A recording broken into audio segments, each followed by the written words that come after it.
Secretário de Estado ba Igualdade na fating halo advocacia ba redução no eliminação violência baseada ba gênero e harailaran. Questão ne hatohu si Secretário de Estado ba Igualdade Elvina Souza Carvalho ba Estel hanya kenar fatin kai kolita rasane.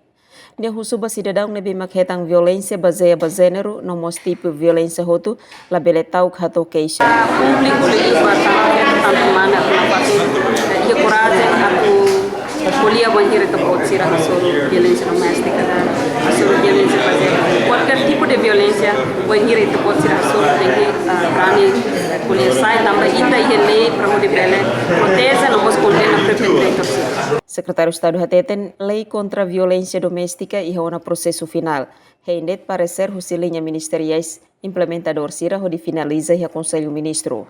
Ida ne progresso ne bemak Secretário de Estado Igualdade halo no durante ne hetamos recomendação husi Comissão EFI e Parlamento Nacional GMPTL atau bele halo revisão. Além de Secretário de Estado da Igualdade continua a aplicar estratégia abordagem integrada gênero atau assegura política, lei no orçamento, onde promove igualdade de gênero no inclusão. Emerenciana Pinto, STL News.